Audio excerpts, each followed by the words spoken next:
Hi hello friends, welcome back to AMM designers and vlogs channel. Friends, ಎಲ್ಲರೂ ಹೇಗಿದ್ದೀರಾ? ನಾನು ಕೂಡ ತುಂಬಾ ಚೆನ್ನಾಗಿದ್ದೀನಿ. ಫ್ರೆಂಡ್ಸ್, ಇದೊಂದು ನನ್ನ ಸಬ್ಸ್ಕ್ರೈಬರ್ ರಿಕ್ವೆಸ್ಟ್ ವಿಡಿಯೋ. ಬ್ಯಾಕಲ್ಲಿ ಬೋಟ್ ನೆಕ್ ಬರುತ್ತೆ, ಫ್ರಂಟಲ್ಲಿ ಡೀಪ್ ಬಂದು 4 ಡಾಟೆಡ್ಸು ಅಥವಾ 3 ಡಾಟೆಡ್ ಬ್ಲೌಸ್ನ ಯಾವ ರೀತಿ ಕಟಿಂಗ್ ಮಾಡ್ಕೊಳ್ಳೋದು ಅಂತ ತೋರಿಸಿ ಅಂತ ಅವ್ರು ತುಂಬಾ ರಿಕ್ವೆಸ್ಟ್ ಮಾಡ್ಕೊಂಡಿದ್ರು. ಅವ್ರಿಗೋಸ್ಕರ back boat neck, front deep 4 tucks ಬ್ಲೌಸನ್ನು ಯಾವ ರೀತಿ ನಾವು ಪೇಪರ್ ಡ್ರಾಫ್ಟಿಂಗ್ನ ಮಾಡ್ಕೊಳ್ಳೋದು ಅಂತ ತೋರಿಸ್ಕೊಡ್ತಾ ಇದ್ದೀನಿ. ಆಲ್ರೆಡಿ ನನ್ನ ಚಾನಲಲ್ಲಿ back boat neck, front deep neck with princess ಕಟ್ಟಲ್ಲಿ ಯಾವ ರೀತಿ ನಾವು ಬ್ಲೌಸನ್ನು ಕಟಿಂಗ್ ಮಾಡ್ಕೋಬೇಕು ಅನ್ನೋದ್ರ ಬಗ್ಗೆ ತಿಳಿಸ್ಕೊಟ್ಟಿದ್ದೀನಿ. ಕೆಲವರಿಗೆ ಪ್ರಿನ್ಸಸ್ ಕಟ್ ಶೇಪ್ ಅನ್ನೋದು ಇಷ್ಟ ಆಗದೆ ಇರಬಹುದು, ಅಂಥವರು 3 ಡಾಟೆಡ್ ಅಥವಾ 4 ಡಾಟೆಡ್ ಫ್ರಂಟ್ ಪಾರ್ಟಲ್ಲಿ ಸ್ಟಿಚ್ ಮಾಡ್ಕೋಬೋದು. ಬನ್ನಿ ಫ್ರೆಂಡ್ಸ್, ಈ ವಿಡಿಯೋದಲ್ಲಿ ನಿಮ್ಗೆ ಕ್ಲಿಯರಾಗಿ ತಿಳಿಸ್ಕೊಡ್ತೀನಿ. ಈಗ ನೋಡಿ, ಫಸ್ಟ್ ಒಂದು ನಾನು ಬೇಸ್ ಲೈನನ್ನು ಹಾಕ್ಕೊಳ್ತಾ ಇದ್ದೀನಿ. ನಾನು ಈ ವಿಡಿಯೋದಲ್ಲಿ ಜಸ್ಟ್ ಪೇಪರ್ ಕಟ್ಟಿಂಗನ್ನು ಮಾತ್ರ ತೋರಿಸ್ತಾ ಇದ್ದೀನಿ. ಇದನ್ನು ಬೇಸ್ ಮಾಡಿಕೊಂಡು ನೀವು ಲೈನಿಂಗನ್ನು ಕಟ್ ಮಾಡಿಕೊಂಡು ಸ್ಟಿಚಿಂಗ್ ಮಾಡ್ಕೋಬೋದು. ಪರ್ಫೆಕ್ಟಾಗಿ ನಿಮಗೆ ಬ್ಲೌಸ್ ಅನ್ನೋದು ರೆಡಿ ಆಗುತ್ತೆ. ನೋಡಿ, ಶೋಲ್ಡರ್ ಡೌನ್ಗೋಸ್ಕರ ಬಂದು 1 ಇಂಚು ಮಾರ್ಕ್ ಮಾಡ್ಕೊಂಡಿದ್ದೀನಿ. ಈಗ ಮೇಲ್ಗಡೆ ನೆಕ್ ಲೈನಲ್ಲಿ ಬಂದು 2.5 ಇಂಚಸ್ ಮಾರ್ಕ್ ಮಾಡ್ಕೊಳ್ತಾ ಇದ್ದೀನಿ. ನನ್ನ ಶೋಲ್ಡರ್ ಬಂದು 16, ಅದರಲ್ಲಿ ಅರ್ಧ ಅಂದರೆ 8. ಸೊ 8 ಇಂಚಸ್ನ ನಾನು ಶೋಲ್ಡರ್ ಲೈನಲ್ಲಿ ಮಾರ್ಕ್ ಮಾಡಿಕೊಂಡು ನೆಕ್ ಬಿಡ್ತು ಮತ್ತು ಶೋಲ್ಡರ್ ಪಾಯಿಂಟ್ನ ಈ ರೀತಿ ಕ್ರಾಸ್ ಆಗಿ ನಾವು ಜಾಯಿನ್ ಮಾಡ್ಕೋಬೇಕು. ಈಗ ನನ್ನ ಆರ್ಮ್ ರೌಂಡ್ ಬಂದು 17 ಡಿವೈಡೆಡ್ ಬೈ 2 ಮಾಡಿ ನಮ್ಗೆ ಬಂದಿರೋ ಆನ್ಸರಲ್ಲಿ 1/4 ಇಂಚಿನ ಮೈನಸ್ ಮಾಡ್ಕೋಬೇಕು. ನಾನು ಆ ರೀತಿ ಮೈನಸ್ ಮಾಡಿದ್ರೆ ನನಗೆ 6/4 ಇಂಚ್ ಅನ್ನೋದು ಬಂದಿದೆ. ಸೊ ಶೋಲ್ಡರ್ ಪಾಯಿಂಟ್ ಹತ್ರದಿಂದ 6/4 ಇಂಚ್ ಎಲ್ಲಿಗೆ ಬರುತ್ತೋ ಅಲ್ಲಿಗೆ ಒಂದು ಪಾಯಿಂಟನ್ನು ಮಾರ್ಕ್ ಮಾಡಿಕೊಂಡು ಅಲ್ಲಿ ಕೂಡ ಒಂದು ಸ್ಟ್ರೈಟ್ ಲೈನ್ ಹಾಕ್ಕೊಂಡಿದ್ದೀನಿ. ಈ ಲೈನ್ ಮೇಲೆ ನಾವು ಈಗ ನಮ್ಮ ಬಸ್ಟನ್ನು ಮಾರ್ಕ್ ಮಾಡ್ಕೋಬೇಕು. ನನ್ನ ಬಸ್ಟ್ ಬಂದು 38, ಅದಕ್ಕೆ ಪ್ಲಸ್ 2 ಇಂಚಸ್ ಲೂಸಿಂಗ್ ಆ್ಯಡ್ ಮಾಡಿದ್ರೆ 40 ಆಗುತ್ತೆ. ಡಿವೈಡೆಡ್ ಬೈ 4 ಮಾಡಿದ್ರೆ 10 ಇಂಚಸ್ ಅನ್ನೋದು ಬರುತ್ತೆ, 4ನೇ ಒಂದು ಭಾಗ. ಸೊ 10 ಇಂಚಸ್ನ ಮಾರ್ಕ್ ಮಾಡ್ಕೊಂಡಿದ್ದೀನಿ. ಈಗ ಅಲ್ಲಿಂದ ಒಳಗಡೆಗೆ ನಾವು ಆರ್ಮ್ ಕರ್ವ್ ಲೈನನ್ನು ಮಾರ್ಕ್ ಮಾಡ್ಕೊಳ್ಳೋದಕ್ಕೆ ನಾನು ಅಪ್ಪರ್ ಚೆಸ್ಟ್ ಬಂದು 37 ಆಗಿರೋದ್ರಿಂದ 2.5 ಇಂಚಿಗೆ ಒಳಗಡೆಗೆ ಮಾರ್ಕ್ ಮಾಡ್ಕೊಂಡಿದ್ದೀನಿ. ಈಗ ಆ ಪಾಯಿಂಟ್ ಹತ್ರದಿಂದ ಈ ರೀತಿ ಈ ಕಡೆ ಫೋಲ್ಡಿಂಗ್ ಸೈಡ್ಗೆ ಈ ರೀತಿ ಮೆಜರ್ ಮಾಡಿಕೊಂಡು 7.5 ಇದೆ. ಸೇಮ್ 7.5 ಇಂಚಿನ ಶೋಲ್ಡರ್ ಲೈನಲ್ಲೂ ಮಾರ್ಕ್ ಮಾಡಿಕೊಂಡು ಈ ರೀತಿ ಒಂದು ಸ್ಟ್ರೈಟ್ ಲೈನ್ ಹಾಕ್ಕೋಬೇಕು. ಈಗ ಆ ಲೈನಲ್ಲಿ ಮಿಡ್ ಪಾಯಿಂಟನ್ನು ಈ ರೀತಿ ಕಂಡುಹಿಡ್ಕೊಂಡು ಆ ಮಿಡ್ ಪಾಯಿಂಟ್ ಹತ್ರದಿಂದ 1 ಇಂಚಿಗೆ ಕೆಳಗಡೆಗೆ ಒಂದು ಮಾರ್ಕನ್ನು ಮಾಡಿಕೊಂಡು ಅಲ್ಲಿಂದ ನಾವು ಆ 1 ಇಂಚು ಮಾರ್ಕ್ ಹತ್ರದಿಂದ ನಾವು ನಾವು ಬಸ್ಟನ್ನು ಮಾರ್ಕ್ ಮಾಡ್ಕೊಂಡಿದ್ದೇವೆ ಚೆಸ್ಟ್ ಲೈನಲ್ಲಿ, ಅಲ್ಲಿಗೆ ಈ ರೀತಿ ಆರ್ಮ್ ಕರ್ವ್ ಶೇಪನ್ನು ತೊಗೋಬೇಕು. ನೋಡಿ, ನನ್ನ ಶೋಲ್ಡರ್ ಬಂದು ನೋಡಿ ಹೊರಗಡೆ ಶೋಲ್ಡರ್ ಪಾಯಿಂಟ್ ಇದೆಯಲ್ಲ, ಆ ಶೋಲ್ಡರ್ ಪಾಯಿಂಟ್ ಹತ್ರದಿಂದ ಮಿಡ್ ಪಾಯಿಂಟ್ಗೆ ಈ ರೀತಿ ಫ್ರೆಂಚ್ ಆರ್ಮ್ ಕರ್ವ್ ಸ್ಕೇಲನ್ನು ಪ್ಲೇಸ್ ಮಾಡಿಕೊಂಡು ನೀಟಾಗಿ ಆರ್ಮ್ ರೌಂಡನ್ನು ಡ್ರಾ ಮಾಡ್ಕೊಂಡಿದ್ದೀನಿ. ಈಗ ನನಗೆ ಬ್ಯಾಕ್ ಪಾರ್ಟಲ್ಲಿ 8.5 ಅನ್ನೋದು ಆರ್ಮ್ ರೌಂಡ್ ಬಂದಿರಬೇಕು. ನೋಡಿ, ಈ ರೀತಿ ಚೆಕ್ ಮಾಡ್ಕೊಳ್ತಾ ಇದ್ದೀನಿ. ಕಂಪಲ್ಸರಿ ಆರ್ಮ್ ರೌಂಡನ್ನು ಡ್ರಾ ಮಾಡ್ಕೊಂಡಿದ್ದ ನಂತರ ಆರ್ಮ್ ರೌಂಡನ್ನು ಚೆಕ್ ಮಾಡ್ಕೋಬೇಕು. ನೋಡಿ, 8.5 ಮೇಲೆ ನನಗೆ 1 ಪಾಯಿಂಟ್ ಅನ್ನೋದು ಜಾಸ್ತಿ ಬರ್ತಿದೆ, ಕರೆಕ್ಟಾಗಿ ಮ್ಯಾಚ್ ಆಗ್ತಿದೆ. ಈಗ ಶೋಲ್ಡರಲ್ಲಿ ಮಿಡ್ ಪಾಯಿಂಟನ್ನು ಕಂಡುಹಿಡ್ಕೋಬೇಕು. ಶೋಲ್ಡರ್ ಪಾಯಿಂಟು ಮತ್ತು ನೆಕ್ ಪಾಯಿಂಟ್ ಸೆಂಟರಲ್ಲಿ ಟೇಪನ್ನು ಈ ರೀತಿ ಪ್ಲೇಸ್ ಮಾಡಿಕೊಂಡು ಮಿಡ್ ಪಾಯಿಂಟನ್ನು ಕಂಡುಹಿಡ್ಕೋಬೇಕು. ಆ ಮಿಡ್ ಪಾಯಿಂಟ್ ಹತ್ರದಿಂದ ಬ್ಲೌಸ್ ಲೆಂತ್, ನಮಗೆ ರೆಡಿ ಲೆಂತ್ ಎಷ್ಟು ಬೇಕು ಅನ್ನೋದು ಚೆಕ್ ಮಾಡ್ಕೋಬೇಕು. ನೋಡಿ, ನನಗಿಲ್ಲಿ 14.5 ಬೇಕು. ನನಗಿಲ್ಲಿ ಸ್ವಲ್ಪ 1/4 ಇಂಚಷ್ಟು ಶಾರ್ಟೇಜ್ ಇದೆ. ನಾನಿಲ್ಲಿ ಜಸ್ಟ್ ಪೇಪರ್ ಮೇಲೆ ತೋರಿಸ್ತಾ ಇರೋದ್ರಿಂದ ನಾನು 1/4 ಇಂಚು ಶಾರ್ಟೇಜ್ ಇದ್ದರೂ ಡ್ರಾ ಮಾಡ್ತಾಯಿದ್ದೀನಿ. ನೀವು ಎಕ್ಸಾಕ್ಟಾಗಿ ಏನು ಲೆಂತ್ ಬೇಕೋ ಅದನ್ನು ಮಾರ್ಕ್ ಮಾಡ್ಕೊಳ್ಳಿ. ಈಗ ನನ್ನ ವೇಸ್ಟ್ ರೌಂಡ್ ಬಂದು 33, ಅದರಲ್ಲಿ 4ನೇ ಒಂದು ಭಾಗ ಅಂದರೆ 8.25 ಇಂಚ್ ಅನ್ನೋದು ಬರುತ್ತೆ. ನೋಡಿ, ಈ ರೀತಿ ಮಾರ್ಕ್ ಮಾಡಿಕೊಂಡು 1 ಇಂಚು ಡಾಟ್ಸ್ಗೋಸ್ಕರ ಮಾರ್ಕ್ ಮಾಡ್ಕೊಂಡಿದ್ದೀನಿ.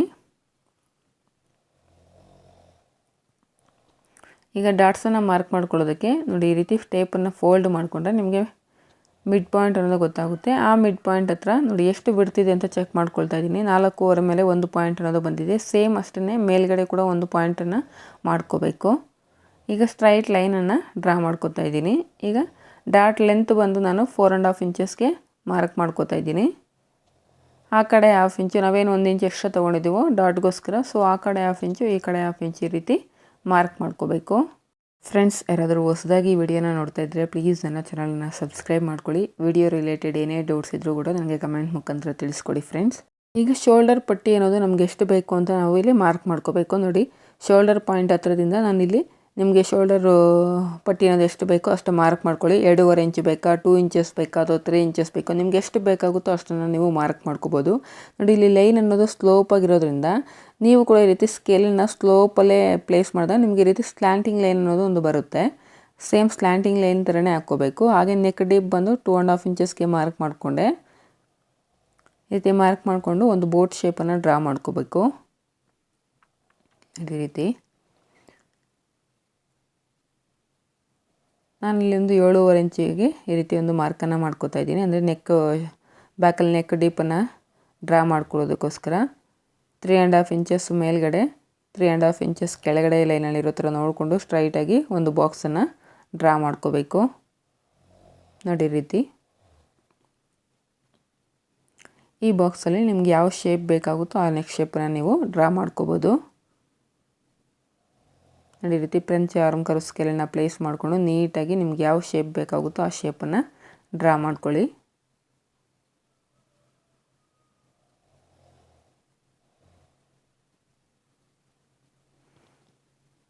ಈಗ ಇದಕ್ಕೆ ನಾವು ಸೀವಿಂಗ್ ಅಲೌನ್ಸಸ್ನ ಆ್ಯಡ್ ಮಾಡಬೇಕು.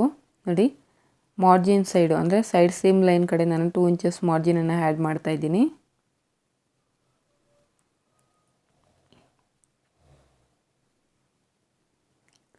ಈಗ ಆರ್ಮ್ ಕರ್ವ್ ಲೈನ್ ಕಡೆ 1 ಸೆಂಟಿಮೀಟರಷ್ಟು ನಾನು ಮಾರ್ಜಿನನ್ನು ಆ್ಯಡ್ ಮಾಡ್ತಾ ಇದ್ದೀನಿ. ನೀವು ಬೇಕಾದರೆ ಅಪ್ ಟು 1/2 ಇಂಚ್ವರೆಗೂ ನೀವು ಈ ರೀತಿ ಮಾರ್ಜಿನನ್ನು ಆ್ಯಡ್ ಮಾಡ್ಕೋಬೋದು. ನೀವು ಬಿಗಿನರ್ಸ್ ಆದರೆ ಆದಷ್ಟು 1/2 ಇಂಚ್ ಮಾರ್ಜಿನನ್ನು ಆ್ಯಡ್ ಮಾಡ್ಕೊಳ್ಳಿ. ನಾನಿಲ್ಲಿ 1 ಸೆಂಟಿಮೀಟರಷ್ಟು ಮಾರ್ಜಿನನ್ನು ಆ್ಯಡ್ ಮಾಡ್ಕೋತಾ ಇದ್ದೀನಿ. ನಮ್ಗೆ ಆರ್ಮ್ ಕರ್ವ್ ಶೇಪ್ ಹೇಗಿದೆಯೋ ಹಾಗೆ ನೀಟಾಗಿ ನಾವು ಟೇಪಲ್ಲಿ 1 ಸೆಂಟಿಮೀಟರ್ ಎಲ್ಲಿಗೆ ಬರುತ್ತೋ ಅಲ್ಲಿ ನೋಡಿಕೊಂಡು ನೀಟಾಗಿ ರೀತಿ ಡ್ರಾ ಮಾಡ್ಕೋಬೇಕು. ಈಗ ಮೇಲ್ಗಡೆ 1/2 ಇಂಚು ಶೋಲ್ಡರ್ಗೋಸ್ಕರ ಕೂಡ ಮಾರ್ಕ್ ಮಾಡ್ಕೋತಾ ಇದ್ದೀನಿ. ಆಲ್ರೆಡಿ ನಾನು ಇಲ್ಲಿ ನೆಕ್ಗೆ ಶೋಲ್ಡರ್ ಪಟ್ಟಿನ ಮಾರ್ಕ್ ಮಾಡ್ಕೊಳ್ಳೋವಾಗೆ ನಾನು ವಿತ್ 1/4 ಇಂಚು ಮಾರ್ಜಿನನ್ನು ಆ್ಯಡ್ ಮಾಡ್ಕೊಬಿಡಿ. ಸೊ ನೀವು ಆ್ಯಡ್ ಮಾಡ್ಕೊಂಡಿಲ್ಲ ಅಂದರೆ ನೀವು ಈ ರೀತಿ ನೆಕ್ಗೂ ಕೂಡ ಈ ರೀತಿ 1/4 ಇಂಚು ಮಾರ್ಜಿನನ್ನು ಆ್ಯಡ್ ಮಾಡ್ಕೋಬೇಕಾಗುತ್ತೆ. ನಾನು ಆಲ್ರೆಡಿ 3 ಇಂಚಸ್ ಅನ್ನೋದು ಶೋಲ್ಡರ್ ಪಟ್ಟಿ ತೊಗೊಂಡಿರೋದ್ರಿಂದ ಸೊ ನನಗೆ ರೆಡಿ ಅನ್ನೋದು 2.5 ಅನ್ನೋದು ಅಥವಾ 2.25 ಅನ್ನೋದು ರೆಡಿ ಆಗುತ್ತೆ. ಅಂದರೆ ನಾವು ನೆಕ್ಕನ್ನು ಸ್ಟಿಚ್ ಮಾಡಿದ ನಂತರ. ಫ್ರೆಂಡ್ಸ್, ನಿಮ್ಮೆಲ್ಲರ ಹತ್ರ ನಂದೊಂದು ಸ್ಮಾಲ್ ರಿಕ್ವೆಸ್ಟು. ನನ್ನ ವೀಡಿಯೋಸ್ ನಿಮಗೆ ಯೂಸ್ಫುಲ್ ಆಗಿದೆ ಅಥವಾ ಕ್ಲಿಯರಾಗಿ ಅರ್ಥ ಆಗಿದೆ ಅಂತ ಅನಿಸಿದ್ರೆ ಖಂಡಿತವಾಗ್ಲೂ ವೀಡಿಯೋಕ್ಕೊಂದು ಲೈಕ್ ಮಾಡಿ. ಹಾಗೆ ಯಾರಾದರೂ ಹೊಸದಾಗಿ ವೀಡಿಯೋಸ್ನ ನೋಡ್ತಾ ಇದ್ದರೆ ಪ್ಲೀಸ್ ನನ್ನ ಚಾನಲನ್ನು ಸಬ್ಸ್ಕ್ರೈಬ್ ಮಾಡ್ಕೊಳ್ಳಿ. ತುಂಬ ಜನ ವೀಡಿಯೋಸ್ ಮಾಡಿ ಅಂತ ಕೇಳ್ತೀರಾ, ಆದರೆ ನನಗೆ ವ್ಯೂಸ್ ಅನ್ನೋದೇ ಸರಿಯಾಗಿ ಬರ್ತಿಲ್ಲ. ಯಾಕಂದರೆ ಒಂದು ವೀಡಿಯೋನ ಅಪ್ಲೋಡ್ ಮಾಡಬೇಕಂದ್ರೆ ತುಂಬಾ ಎಫರ್ಟ್ ಆಗಬೇಕು. ಅಷ್ಟೆಲ್ಲ ಟೈಮ್ ತೊಗೊಂಡು ನಾನು ವೀಡಿಯೋನ ಶೂಟ್ ಮಾಡ್ಕೊಂಡು ಅಪ್ಲೋಡ್ ಮಾಡಿದ್ರು ಕೂಡ ವೀಡಿಯೋಸ್ಗೆ ವ್ಯೂಸ್ ಬರ್ತಾ ಇಲ್ಲ ಅಂದಮೇಲೆ ವೀಡಿಯೋಸ್ನ ಮಾಡೋ ಇಂಟ್ರೆಸ್ಟ್ ಕೂಡ ಕಡಿಮೆ ಹೋಗುತ್ತೆ. ಸೊ ದಯವಿಟ್ಟು ಪ್ಲೀಸ್ ಆದಷ್ಟು ವೀಡಿಯೋಸ್ನ ನಿಮ್ಮ ಫ್ಯಾಮಿಲಿ ಫ್ರೆಂಡ್ಸ್ಗೆ ಯಾರಿಗಾದರೂ ಯೂಸ್ಫುಲ್ ಆಗುತ್ತೆ ಅಂದರೆ, ಅಂದರೆ ಸ್ಟಿಚಿಂಗ್ ಮಾಡೋವ್ರಿಗೆ ಯಾರಿಗಾದರೂ ಯೂಸ್ಫುಲ್ ಆಗುತ್ತೆ ಅಂದರೆ ಅಂಥವ್ರಿಗೆ ವೀಡಿಯೋನ ಶೇರ್ ಮಾಡಿ ಫ್ರೆಂಡ್ಸ್. ನೋಡಿ ಈಗ ಬ್ಯಾಕ್ ಪಾರ್ಟನ್ನು ಕಟಿಂಗ್ ಮಾಡಿದ ನಂತರ ನಾವು ಫ್ರಂಟ್ ಪಾರ್ಟನ್ನು ಯಾವ ರೀತಿ ಕಟಿಂಗ್ ಮಾಡೋದಂತ ತೋರಿಸ್ಕೊಡ್ತೀನಿ. ನೀವು ಬೇಕಾದರೆ ಫ್ರಂಟ್ ಪಾರ್ಟಲ್ಲಿ 3 ಡಾಟೆಡ್ ಎಲ್ಲಾದರೂ ಸ್ಟಿಚ್ ಮಾಡ್ಕೋಬೋದು ಅಥವಾ 4 ಡಾಟೆಡ್ ಎಲ್ಲಾದರೂ ಸ್ಟಿಚ್ ಮಾಡ್ಕೋದು. 3 ಡಾಟೆಡು ಅಥವಾ 4 ಡಾಟೆಡಲ್ಲಿ ವಿತ್ ಶೇಪ್ ಬೆಲ್ಟ್ ಸಮೇತ ನಾನು ಈ ವಿಡಿಯೋದಲ್ಲಿ ತಿಳಿಸ್ಕೊಡ್ತೀನಿ. ಫಸ್ಟ್ ಒಂದು ಬೇಸ್ ಲೈನನ್ನು ಹಾಕ್ಕೊಂಡಿದ್ದೀನಿ. ಬ್ಯಾಕ್ ಪಾರ್ಟಲ್ಲಿ ನಾವು 1 ಇಂಚು ಶೋಲ್ಡರ್ ಡೌನ್ ತೊಗೊತೀವಿ. ಆದರೆ ಫ್ರಂಟ್ ಪಾರ್ಟಲ್ಲಿ ಡೀಪ್ ನೆಕ್ ಬರ್ತಾ ಇರೋದ್ರಿಂದ ಯಾವುದೇ ರೀತಿ ಶೋಲ್ಡರ್ ಡೌನ್ ಅನ್ನೋದು ತೊಗೊಳ್ಳೋ ಹಂಗಿಲ್ಲ. ಬ್ಯಾಕ್ ಪಾರ್ಟಲ್ಲಿ ಆರ್ಮ್ ರೌಂಡ್ ಬಂದು ನಮಗೆ 6.25 ಇಂಚ್ ಅನ್ನೋದು ಬಂದಿದೆ. ಸೊ ಫ್ರಂಟ್ ಪಾರ್ಟಿಗೆ 1/2 ಇಂಚನ್ನು ಆ್ಯಡ್ ಮಾಡಿಕೊಂಡು 7.25 ಇಂಚಿಗೆ ಮಾರ್ಕ್ ಮಾಡ್ಕೋತಾ ಇದ್ದೀನಿ. ಇಲ್ಲಿ ಕೂಡ ಒಂದು ಸ್ಟ್ರೈಟ್ ಲೈನ್ ಹಾಕಬೇಕು. ಇದು ಬಂದು ನಮಗೆ ಚೆಸ್ಟ್ ಲೈನು. ಇದ್ರ ಮೇಲೆ ನಾವು ನಮ್ಮ ಬಸ್ಟನ್ನು ಮಾರ್ಕ್ ಮಾಡ್ಕೋಬೇಕು. ನನ್ನ ಬಸ್ಟ್ ಬಂದು 38 ಪ್ಲಸ್ 2 ಇಂಚಸ್ ಲೂಸಿಂಗ್ ಆ್ಯಡ್ ಮಾಡಿದ್ರೆ 40 ಆಗುತ್ತೆ. ಡಿವೈಡೆಡ್ ಬೈ 4 ಮಾಡಿದ್ರೆ 10 ಇಂಚಸ್ಸು. ನೋಡಿ 10 ಇಂಚಸ್ ಎಲ್ಲಿಗೆ ಬರುತ್ತೋ ಅಲ್ಲಿಗೆ ರೀತಿ ಮಾರ್ಕ್ ಮಾಡ್ಕೊಂಡಿದ್ದೀನಿ. ನನ್ನ ಅಪ್ಪರ್ ಚೆಸ್ಟ್ ಬಂದು 37 ಆಗಿರೋದ್ರಿಂದ ಆರ್ಮ್ ಕರ್ವ್ ಲೈನನ್ನು ಮಾರ್ಕ್ ಮಾಡ್ಕೊಳ್ಳೋದಕ್ಕೆ ಒಳಗಡೆಗೆ 2.5 ಇಂಚಿಗೆ ಮಾರ್ಕ್ ಮಾಡ್ಕೊಂಡಿದ್ದೀನಿ. ಈಗ ಅಲ್ಲಿಂದ ಈ ಕಡೆಗೆ ಅಳತೆ ಮಾಡಿಕೊಂಡ್ರೆ 7.5 ಇಂಚ್ ಅನ್ನೋದು ಬರ್ತಾ ಇದೆ. ಸೇಮ್ 7.5 ಇಂಚನ್ನು ಮೇಲ್ಗಡೆ ಲೈನಲ್ಲೂ ಕೂಡ ಈ ರೀತಿ ಮಾರ್ಕ್ ಮಾಡಿಕೊಂಡು ಒಂದು ಸ್ಟ್ರೈಟ್ ಲೈನನ್ನು ಡ್ರಾ ಮಾಡ್ಕೋಬೇಕು. ಈಗ ಈ ಲೈನಲ್ಲಿ ಮಿಡ್ ಪಾಯಿಂಟನ್ನು ಚೆಕ್ ಮಾಡ್ಕೊಳ್ಳಿ. ಟೇಪನ್ನು ಈ ರೀತಿ ಪ್ಲೇಸ್ ಮಾಡಿ ಫೋಲ್ಡ್ ಮಾಡಿಕೊಂಡ್ರೆ ನಿಮಗೆ ಮಿಡ್ ಪಾಯಿಂಟ್ ಅನ್ನೋದು ಸಿಗುತ್ತೆ. ಆ ಮಿಡ್ ಪಾಯಿಂಟ್ ಹತ್ರದಿಂದ 1.5 ಇಂಚ್ ಡೌನ್ಗೆ ಒಂದು ಮೀಟಿಂಗ್ ಪಾಯಿಂಟ್ನ ಅರೇಂಜ್ ಮಾಡಿಕೊಂಡು ನೀಟಾಗಿ ಫ್ರಂಟ್ ಆರ್ಮ್ ಕರ್ವ್ ಶೇಪನ್ನು ಡ್ರಾ ಮಾಡ್ಕೋಬೇಕು. ನೋಡಿ ಈ ರೀತಿ ಆರ್ಮ್ ಕರ್ವ್ನ ಡ್ರಾ ಮಾಡ್ಕೊಂಡಿದ್ದ ನಂತರ ನಾವು ಫ್ರಂಟಲ್ಲಿ ಡೀಪನ್ನು ಮಾರ್ಕ್ ಮಾಡ್ಕೋಬೇಕಾಗುತ್ತೆ. ನನ್ನ ಡೀಪ್ ಬಂದು ನಾನು 6.5 ತೊಗೊಳ್ತಾ ಇದ್ದೀನಿ. ಬಸ್ಟ್ ಕಡಿಮೆ ಇರೋರು ಅಪ್ ಟು 7.5 ಇಂಚಸ್ವರೆಗೂ ನಾವು ಬಸ್ಟನ್ನು ಡ್ರಾ ಮಾಡ್ಕೋಬೋದು. ಬಸ್ಟ್ ಹೆವಿ ಇರೋರು ಕಡಿಮೆ ಇರೋದು 6 ಇಂಚಸ್ ಒಳಗಡೆ ಫ್ರಂಟ್ ಡೀಪನ್ನು ಮಾರ್ಕ್ ಮಾಡ್ಕೊಳ್ಳಿ. ಬಸ್ಟ್ ಕಡಿಮೆ ಇರೋರಿಗೆ 7.5 ಇಂಚಸ್ವರೆಗೂ ನಾವು ಡೀಪನ್ನು ಈಗ ನಾವು ಡ್ರಾ ಇಷ್ಟೊಂದು ಡೀಪನ್ನು ಫ್ರಂಟಲ್ಲಿ ಹಾಕಿದಾಗ ನಾವು ಶೋಲ್ಡರನ್ನು ಮೈನಸ್ ಒಳಗಡೆ ಬೇಕಾಗುತ್ತೆ. ನನ್ನ ಶೋಲ್ಡರ್ ಬಂದು 16, ಅದರಲ್ಲಿ ಅರ್ಧ 8 ಇಂಚಸ್ಸು. ನಾವು ಇಷ್ಟೊಂದು ಡೀಪ್ ಬಂದಾಗ ಶೋಲ್ಡರಲ್ಲಿ ಮೈನಸ್ ನನ್ನ ಶೋಲ್ಡರ್ ಒಂದು 16, ಅದರಲ್ಲಿ ಮೈನಸ್ 8 ಇಂಚಸ್. 6.5 ಶೋಲ್ಡರ್ ಅಲ್ಲಿ ನಾವು 1.5 ಇಂಚ್ ಮೈನಸ್ ಮಾಡಿಕೊಂಡು 6.5 ಚೆಸ್ಟ್ ಲೈನಲ್ಲೂ ಮತ್ತೆ 6.5 ಶೋಲ್ಡರ್ ರೀತಿ ಮಾರ್ಕ್ ಮಾಡಿಕೊಂಡು ಸ್ಟ್ರೈಟ್ ಆಗಿ ಒಂದು ಲೈನನ್ನು ಡ್ರಾ ಮಾಡ್ಕೋಬೇಕು. ಈ ಲೈನ್ ಬಂದು ನಮಗೆ ಶೋಲ್ಡರ್ ಮೈನಸ್ ಮಾಡಿರುವಂಥ ಲೈನು. ಈಗ ಮೇಲ್ಗಡೆ ಲೈನಿಂದ ನನ್ನ ಬಸ್ಟ್ ಪಾಯಿಂಟ್ ಬಂದು 9.5 ಇಂಚಸ್ಗೆ ಮಾರ್ಕ್ ಮಾಡ್ಕೊಳ್ತಾ ಇದ್ದೀನಿ. ಹಾಗೆ ನನ್ನ shoulder to under bust line ಬಂದು 12.5 ಇದೆ. ಅದಕ್ಕೆ 1/2 ಇಂಚ್ ಮಾರ್ಜಿನನ್ನು ಆ್ಯಡ್ ಮಾಡಿಕೊಂಡು ಟೋಟಲ್ 13 ಇಂಚಸ್ಗೆ ನಾನು ಮಾರ್ಕ್ ಮಾಡ್ಕೊತಾ ಇದ್ದೀನಿ. ಇಲ್ಲೂ ಕೂಡ ಈ ರೀತಿ ಸ್ಟ್ರೈಟಾಗಿ ಒಂದು ಲೈನನ್ನು ಡ್ರಾ ಮಾಡ್ಕೋಬೇಕು. ಬಸ್ಟ್ ಪಾಯಿಂಟ್ ಹತ್ರ ಕೂಡ ಒಂದು ಲೈನ್ ಡ್ರಾ ಮಾಡ್ಕೊಳ್ಳಿ. ಈಗ ಚೆಸ್ಟ್ ಲೈನಲ್ಲಿ ಬಿಡ್ತ್ ಎಷ್ಟಿದೆ 10 ಇಂಚಸ್ ಇದೆ. ಸೇಮ್ ಅಷ್ಟೇ ಬಿಡ್ತನ್ನು ಅಂಡರ್ ಬಸ್ಟ್ ಲೈನಲ್ಲೂ ಮಾರ್ಕ್ ಮಾಡಿಕೊಂಡು 2 ಲೈನನ್ನು ಈ ರೀತಿ ಡ್ರಾ ಮಾಡ್ಕೋಬೇಕು. ಈಗ ಅಪೆಕ್ಸನ್ನು ಕಂಡುಹಿಡಿಯೋದಕ್ಕೋಸ್ಕರ ನಾನು ಫುಲ್ ಬಸ್ಟ್ ಡಿವೈಡೆಡ್ ಬೈ 10 ಮಾಡಬೇಕು. 38 ಡಿವೈಡೆಡ್ ಬೈ 10 ಮಾಡಿದ್ರೆ 3 ಇಂಚಸ್ ಮೇಲೆ 8 ಪಾಯಿಂಟ್ಸ್ ಅನ್ನೋದು ಬರುತ್ತೆ. ನೋಡಿ ಬಸ್ಟ್ ಲೈನ್ ಮೇಲೆ 3 ಇಂಚಸ್ ಮೇಲೆ 8 ಪಾಯಿಂಟ್ಸ್ ಮಾರ್ಕ್ ಮಾಡ್ಕೊಂಡಿದ್ದೀನಿ. ಸೇಮ್ ಅದನ್ನೇ ಅಂಡರ್ ಬಸ್ಟ್ ಲೈನಲ್ಲೂ ಕೂಡ ಮಾರ್ಕ್ ಮಾಡಿಕೊಂಡು ಸ್ಟ್ರೈಟಾಗಿ ಒಂದು ಲೈನನ್ನು ಡ್ರಾ ಮಾಡ್ಕೋಬೇಕು.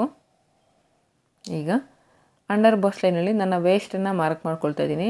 ಅದು 33ರಲ್ಲಿ 4ನೇ ಒಂದು ಭಾಗ ಅಂದರೆ 8.25 ಇಂಚು ಬರುತ್ತೆ. ನೋಡಿ ಉಳಿದಿರೋ ಅಂಥದ್ದು ನನಗೆ ಎಷ್ಟು ಉಳಿದಿದೆ 1.25 ಇಂಚ್ ಅನ್ನೋದು ಉಳಿದಿದೆ. ಅದನ್ನು ಈ ರೀತಿ ಫೋಲ್ಡ್ ಮಾಡಿಕೊಂಡು ನೀವು ವೇಸ್ಟ್ ಡಾಟಾಗಿ ಮಾರ್ಕ್ ಮಾಡ್ಕೋಬೇಕು. ನೋಡಿ ನಿಮಗೆ ಎಷ್ಟು ಉಳಿದಿರುತ್ತೋ ಅದನ್ನು ಈಕ್ವಲಾಗಿ ಆ ಕಡೆ ಮತ್ತು ಈ ಕಡೆ ಈ ರೀತಿ ಮಾರ್ಕ್ ಮಾಡ್ಕೋಬೇಕು. ನಿಮ್ಗೆ ಒಂದು ವೇಳೆ 3 ಇಂಚಸ್ ಉಳಿದಿರುತ್ತೆ ಅಂತ ಅಂದ್ಕೊಳ್ಳಿ, ಈ ಕಡೆ 1.5 ಇಂಚು ಆ ಕಡೆ 1.5 ಇಂಚಿಗೆ ಮಾರ್ಕ್ ಮಾಡಿಕೊಂಡು ಈ ರೀತಿ ಡಾಟನ್ನು ಮಾರ್ಕ್ ಮಾಡ್ಕೋಬೇಕಾಗುತ್ತೆ.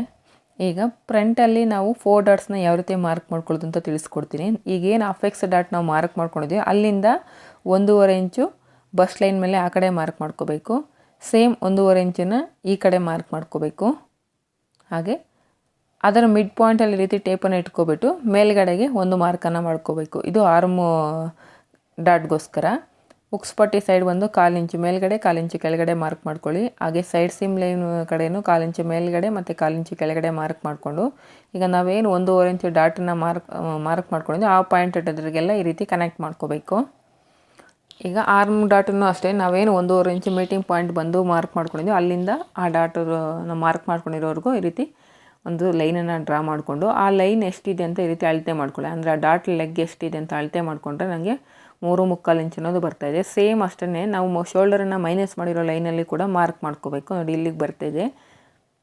ಇದನ್ನು ಕೂಡ ಈ ರೀತಿ ಒಂದು ಲೈನನ್ನು ಡ್ರಾ ಮಾಡ್ಕೋಬೇಕು. ನೋಡಿ ಈಗ ನಾವು 4th ಡಾಟನ್ನು 4 ಡಾಟ್ಗಳನ್ನು ಕೂಡ ಇಲ್ಲಿ ಡ್ರಾ ಮಾಡ್ಕೊಂಡಿದ್ದೀವಿ. ಈಗ ಬ್ಯಾಕ್ ಪಾರ್ಟನ್ನು ತೊಗೊಂಡು ಶೋಲ್ಡರ್ ಎಷ್ಟಿದೆ ಅಂತ ಚೆಕ್ ಮಾಡ್ಕೊಳ್ತಾ ಇದ್ದೀನಿ. ಅಂದರೆ ವಿತ್ ಮಾರ್ಜಿನನ್ನು ಬಿಟ್ಟು ನಾವೇನು ಸೇವಿಂಗ್ ಅಲೌನ್ಸ್ಗೆ ಮಾರ್ಜಿನನ್ನು ಆ್ಯಡ್ ಮಾಡ್ಕೊಂಡಿದ್ದೀವಿ ಆ ಮಾರ್ಜಿನನ್ನು ಬಿಟ್ಟು ಇಲ್ಲಿ ಮಾರ್ಕ್ ಮಾಡ್ಕೋಬೇಕು. ನೋಡಿ ಮುಂದೆಗಡೆ 1/4 ಇಂಚು ಬಂದು ಒಳಗಡೆಗೆ ಬಂದು ಈ ರೀತಿ ಆರ್ಮ್ ಕರ್ವ್ ಶೇಪನ್ನು ಡ್ರಾ ಮಾಡ್ಕೋಬೇಕು. ಯಾಕಂದರೆ ನಮಗೆ ಸ್ಟ್ರೈಟ್ ಲೈನ್ ಅನ್ನೋದು ಇದೆ ಅಲ್ಲಿ. ಸೊ ಸ್ಟ್ರೈಟ್ ಲೈನ್ ಇದ್ದರೆ ಅಷ್ಟು ಚೆನ್ನಾಗಿರೋದಿಲ್ಲ. ಸೊ ಅದಕ್ಕೋಸ್ಕರ ಒಂದು 1/4 ಇಂಚು ಮುಂದೆ ಬಂದು ಈ ರೀತಿ ಶೇಪನ್ನು ಕೊಟ್ಕೊಳ್ಳಿ. ಈಗ ಅಲ್ಲಿಂದ ರೆಡಿ ಶೋಲ್ಡರ್ ನಾನು 3 ಇಂಚಸ್ ಮಾರ್ಕ್ ಮಾಡ್ಕೊಳ್ತಾ ಇದ್ದೀನಿ. ಈಗ ಉಳಿದಿರೋಂಥ ನೆಕ್ ಬಿಡ್ತು ಬಂದು 3 ಇಂಚಸ್ ಮೇಲೆ 1 ಪಾಯಿಂಟು. ಸೇಮ್ ಅಷ್ಟೇ ಕೆಳಗಡೆ ನೆಕ್ ಡೀಪ್ಗೆ ಮಾರ್ಕ್ ಮಾಡ್ಕೊಂಡಿರೋ ಲೈನಲ್ಲೂ ಮಾರ್ಕ್ ಮಾಡಿಕೊಂಡು ಈ ರೀತಿ ಒಂದು ಬಾಕ್ಸ್ ಶೇಪನ್ನು ಡ್ರಾ ಮಾಡ್ಕೋಬೇಕು. ಇದರಲ್ಲಿ ನಿಮ್ಗೆ ಯಾವ ನೆಕ್ ಶೇಪ್ ಬೇಕಾಗುತ್ತೋ ಆ ನೆಕ್ ಶೇಪನ್ನು ಡ್ರಾ ಮಾಡ್ಕೊಳ್ಳಿ. ಸ್ಕ್ವೇರು, ರೌಂಡ್ ಶೇಪು ಅಥವಾ ಸ್ಟಾರ್ ನೆಕ್ಕು ನಿಮ್ಗೆ ಯಾವ ನೆಕ್ ಶೇಪ್ ಬೇಕಾಗುತ್ತೋ ಆ ನೆಕ್ ಶೇಪನ್ನು ಡ್ರಾ ಮಾಡ್ಕೊಳ್ಳಿ. ನಾನು ಸಿಂಪಲ್ಲಾಗಿ ಇಲ್ಲಿ ಒಂದು ನೆಕ್ ಶೇಪನ್ನು ಡ್ರಾ ಮಾಡಿ ತೋರಿಸ್ತಾ ಇದ್ದೀನಿ. ಕೆಳಗಡೆಯಿಂದ 1.5 ಇಂಚು ಮೇಲೆಗೆ ಹೋಗಿ ಆ 1.5 ಇಂಚ್ ಹತ್ರ ಹೊರಗಡೆಗೆ ಒಂದು 1/2 ಇಂಚು ಒಳಗಡೆಗೆ ಹೋಗಿ ಈ ರೀತಿ ಫ್ರೆಂಚ್ ಕರ್ವ್ ಸ್ಕೇಲನ್ನು ಯೂಸ್ ಮಾಡಿಕೊಂಡು ನೀಟಾಗಿ ಈ ರೀತಿ ಒಂದು ನೆಕ್ ಶೇಪನ್ನು ಡ್ರಾ ಮಾಡ್ಕೋಬೋದು. ಈಗ ಬ್ಯಾಕಲ್ಲಿ ನಮಗೆ ಆರ್ಮ್ ರೌಂಡ್ ಅನ್ನೋದು 8.5 ಬಂತು. ಸೊ ಫ್ರಂಟಲ್ಲಿ ಚೆಕ್ ಮಾಡ್ಕೊತಾ ಇದ್ದೀನಿ. ನೋಡಿ ಇಲ್ಲಿವರೆಗೂ ನಮಗೆ 4.25 1 ಪಾಯಿಂಟ್ ಅನ್ನೋದು ಕಡಿಮೆ ಬಂತು. ನೋಡಿ ಈ ರೀತಿ ಚೆಕ್ ಮಾಡಿಕೊಂಡ್ರೆ 8.25 ಅನ್ನೋದು ಬರ್ತಾಯಿದೆ. ನಮ್ಗೆ ಇನ್ನೂ 1/4 ಇಂಚ್ ಅನ್ನೋದು ಕಡಿಮೆ ಇರೋದ್ರಿಂದ ನೋಡಿ ಚೆಸ್ಟ್ ಲೈನನ್ನು ಒಂದು 1/4 ಇಂಚು ಕೆಳಗಡೆಗೆ ಡ್ರಾ ಮಾಡ್ಕೊತಾ ಇದ್ದೀನಿ. ಈಗ ಮತ್ತೆ ಚೆಸ್ಟ್ ಲೈನಲ್ಲಿ ನಾವು ಆರ್ಮ್ ಕರ್ವ್ ಲೈನನ್ನು ಹೊಸದಾಗಿ ಡ್ರಾ ಮಾಡ್ಕೋಬೇಕು. ನೋಡಿ ಈ ರೀತಿ ಈಗ ಇನ್ನೊಂದು ಸಲ ಚೆಕ್ ಮಾಡ್ಕೊಳ್ತಾ ಇದ್ದೀನಿ. ನೋಡಿ 4.25 ಆ ಡಾಟನ್ನು ಬಿಟ್ಟು ಈ ಕಡೆ ಚೆಕ್ ಮಾಡಿಕೊಂಡಾಗ ನಮಗೆ ಕರೆಕ್ಟಾಗಿ 8.25 ಅನ್ನೋದು ಬರ್ತಾಯಿದೆ. ಈ ರೀತಿ ನಿಮಗೆ ಚೆಸ್ಟ್ ಲೈನ್ ಮ್ಯಾಚ್ ಆಗೋವರೆಗೂ ಒಂದು ವೇಳೆ ಜಾಸ್ತಿ ಬಂದರೆ ಮೇಲ್ಗಡೆಗೆ ಮಾರ್ಕ್ ಮಾಡ್ಕೊಳ್ಳಿ, ಕಡಿಮೆ ಬಂದರೆ ಸ್ವಲ್ಪ ಕೆಳಗಡೆಗೆ ಹೋಗಿ ಮಾರ್ಕ್ ಮಾಡ್ಕೊಳ್ಳಿ. ನೋಡಿ ಈ ಕಡೆ ಉಕ್ಸ್ಪಟ್ಟಿ ಸೈಡು 1 ಇಂಚಿಗೆ ಈ ರೀತಿ ಮಾರ್ಕ್ ಮಾಡಿಕೊಂಡೆ ಮೇಲ್ಗಡೆಗೆ. ಫಸ್ಟ್ ಮಿಡಲ್ ಡಾಟ್ ಲೆಂತ್ ಎಷ್ಟಿದೆ ಅಂತ ಚೆಕ್ ಮಾಡ್ಕೊಂಡಾಗ 3.25 ಇದೆ. ಸೇಮ್ ಆ ಕಡೆನೂ 2 ಡಾಟ್ಸ್ ಕೂಡ ನಮಗೆ 3.5 ಇಂಚಸ್ ಇರೋ ಥರ ಮಾರ್ಕ್ ಮಾಡ್ಕೋಬೇಕು. ಹಾಗೆ ಸೈಡ್ ಸೀಮ್ ಅಲೌನ್ಸಸ್ ಕಡೆ 1/2 ಇಂಚು ಮಾರ್ಕ್ ಮಾಡ್ಕೊಂಡಿದ್ದೀನಿ. ನೋಡಿ ಈ ರೀತಿ ಫ್ರೆಂಚ್ ಕರ್ವ್ ಸ್ಕೇಲನ್ನು ಯೂಸ್ ಮಾಡಿಕೊಂಡು ನೀಟಾಗಿ ನಾವು ಈ ಕರ್ವ್ ಶೇಪನ್ನು ಡ್ರಾ ಮಾಡಿಕೊಂಡು ನೋಡಿ ಇಲ್ಲಿ ಒಂದು 1 ಇಂಚ್ ಹತ್ರಗೆ ಏನು ನಾವು ಮಾರ್ಕ್ ಮಾಡ್ಕೊಂಡಿದ್ದೀವಿ ಅದನ್ನು ಮಾರ್ಕ್ ಮಾಡ್ಕೋಬೇಕು. ಇಲ್ಲೊಂದು ನನ್ನ ಫೋನಲ್ಲಿ ಸ್ಟೋರೇಜ್ ಜಾಸ್ತಿಯಾಗಿ ವಿಡಿಯೋ ಅನ್ನೋದು ರೆಕಾರ್ಡ್ ಆಗಿಲ್ಲ. ನಾನು ಕಟ್ ಮಾಡಿಬಿಟ್ಟಿದ್ದೀನಿ, ಅಂದರೆ ಮಾರ್ಜಿನನ್ನು ಆ್ಯಡ್ ಮಾಡಿ ಕಟ್ ಮಾಡಿಬಿಟ್ಟಿದ್ದೀನಿ. ಈಗ ನಿಮಗೆ ತೋರಿಸ್ಕೊಡ್ತೀನಿ ನೋಡಿ ಯಾವ ರೀತಿ ನಾನು ಮಾರ್ಜಿನನ್ನು ಆ್ಯಡ್ ಮಾಡಿದ್ದೀನಿ ಅಂತ ನೋಡಿ. ಸೈಡ್ ಸೀಮ್ ಅಲೌನ್ಸಸ್ ಕಡೆ ಬ್ಯಾಕ್ ಪಾರ್ಟಲ್ಲಿ ನಾವು ಆಲ್ರೆಡಿ 2 ಇಂಚಸ್ಸನ್ನು ಮಾರ್ಜಿನ್ ಕೊಟ್ಟಿರೋದ್ರಿಂದ ಫ್ರಂಟಲ್ಲೂ 2 ಇಂಚಸ್ ಮಾರ್ಜಿನನ್ನು ಕೊಟ್ಟಿದ್ದೀನಿ. ಹಾಗೆ ಆರಮ್ ರೌಂಡ್ ಹತ್ರ ನಾನು 1 ಸೆಂಟಿಮೀಟರ್ ಅಷ್ಟು ಮಾರ್ಜಿನನ್ನು ಕೊಟ್ಟಿದ್ದೀನಿ. ಆದರೆ ಆರಮ್ ರೌಂಡ್ ಹತ್ರ ನೋಡಿ ನಾನು ಡಾಟ್ ಪಾಯಿಂಟ್ನ ಯಾವ ರೀತಿ ಕಟಿಂಗ್ ಮಾಡಿದ್ದೀನಿ ಅಂತ. ಏನಿಲ್ಲ, ನಾವೇನು ಇಲ್ಲಿ ಡಾಟನ್ನ ಮಾರ್ಕ್ ಮಾಡ್ಕೊಂಡಿರ್ತೀವಲ್ವ, ಅಂದರೆ ಆರಮ್ ಕರ್ವ್ ಲೈನಿಂದ ಈ ಕಡೆ ಶೋಲ್ಡರ್ನ ಮೈನಸ್ ಮಾಡಿರೋ ಲೈನ್ಗೆ ಇಲ್ಲಿ ಈ ರೀತಿ ಆ ಪಾಯಿಂಟ್ ಹತ್ರ ಟೇಪನ್ನು ಇಟ್ಟು ಈ ರೀತಿ ಅಳತೆ ಮಾಡ್ಕೊಂಡಾಗ ನಿಮಗೆ ಆ ಡಾಟ್ ವಿಡ್ತ್ ಎಷ್ಟಿದೆ ಅಂತ ಗೊತ್ತಾಗುತ್ತೆ. ನನಗಿಲ್ಲಿ 1 ಕಾಲ್ ಅನ್ನೋದು ಇದೆ. ಆ 1 ಕಾಲನ್ನು ಈ ರೀತಿ ಮಿಡ್ ಪಾಯಿಂಟನ್ನು ಮಾರ್ಕ್ ಮಾಡ್ಕೋಬೇಕು ನೋಡಿ. ಆ ಮಿಡ್ ಪಾಯಿಂಟ್ ಹತ್ರದಿಂದ 1/2 ಇಂಚು ಮೇಲ್ಗಡೆಗೆ ಒಂದು ಪಾಯಿಂಟನ್ನು ಈ ರೀತಿ ಮಾರ್ಕ್ ಮಾಡಿಕೊಂಡು ನಾವು ಟ್ರಯಾಂಗಲ್ ಶೇಪಲ್ಲಿ ಈ ರೀತಿ ಡ್ರಾ ಮಾಡ್ಕೋಬೇಕು. ಅರ್ಥ ಆಗ್ತಿದೆಯಾ? ಆ ಮಿಡ್ ಪಾಯಿಂಟ್ ಹತ್ರದಿಂದ 1.5 ಇಂಚಿಗೆ 1/2 ಇಂಚಿಗೆ ಮೇಲ್ಗಡೆ ಒಂದು ಪಾಯಿಂಟನ್ನು ಮಾರ್ಕ್ ಮಾಡಿಕೊಂಡು ಈ ರೀತಿ ಟ್ರಯಾಂಗಲ್ ಶೇಪ್ ಅನ್ನೋದು ಡ್ರಾ ಮಾಡ್ಕೋಬೇಕು. ಈಗ ಆ ಪಾಯಿಂಟ್ ಹತ್ರದಿಂದ ಮತ್ತೆ 1/2 ಇಂಚಿಗೆ ಮೇಲ್ಗಡೆಗೆ ಈ ರೀತಿ ಮಾರ್ಕ್ ಮಾಡಿಕೊಂಡು ಅಲ್ಲಿ ಕೂಡ ಈ ರೀತಿ ಟ್ರಯಾಂಗಲ್ ಶೇಪನ್ನು ಡ್ರಾ ಮಾಡ್ಕೋಬೇಕು. ಈ ರೀತಿ ಡ್ರಾ ಮಾಡಿಕೊಂಡು ಆ ಡಾಟನ್ನು ಈ ರೀತಿ ಎಕ್ಸ್ಟೆನ್ಷನ್ ಮಾಡ್ಕೋಬೇಕಾಗುತ್ತೆ ನೋಡಿ. ಈ ರೀತಿ ಮಾರ್ಕ್ ಮಾಡಿಕೊಂಡು ಇನ್ನು ಸುತ್ತಲೂ ನಾವು 1 ಸೆಂಟಿಮೀಟರ್ ಇರೋ ಥರ ಮಾರ್ಜಿನನ್ನು ಆ್ಯಡ್ ಮಾಡ್ಕೋಬೇಕು.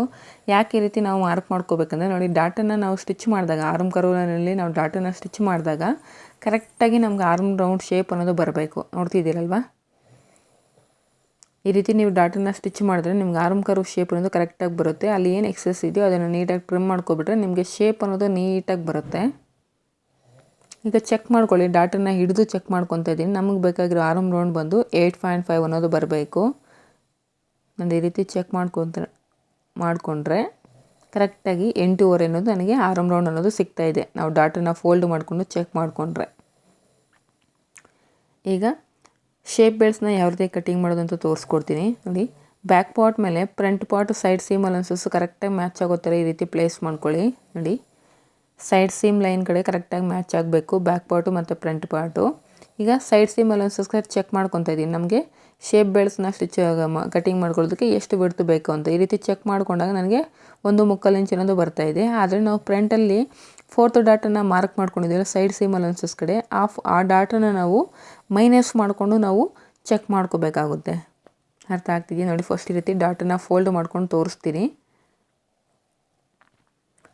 ನಮ್ಗೆ ಅಲ್ಲೊಂದು 1/2 ಇಂಚ್ ಅನ್ನೋದು ಕಡಿಮೆ ಆಗುತ್ತೆ ಈ ರೀತಿ ಡಾಟನ್ನು ಸ್ಟಿಚ್ ಮಾಡಿದಾಗ ನೋಡಿ. ಈ ರೀತಿ ಫೋಲ್ಡ್ ಮಾಡಿಕೊಂಡು ಈಗ ನಾವು ಚೆಕ್ ಮಾಡ್ಕೋಬೇಕು.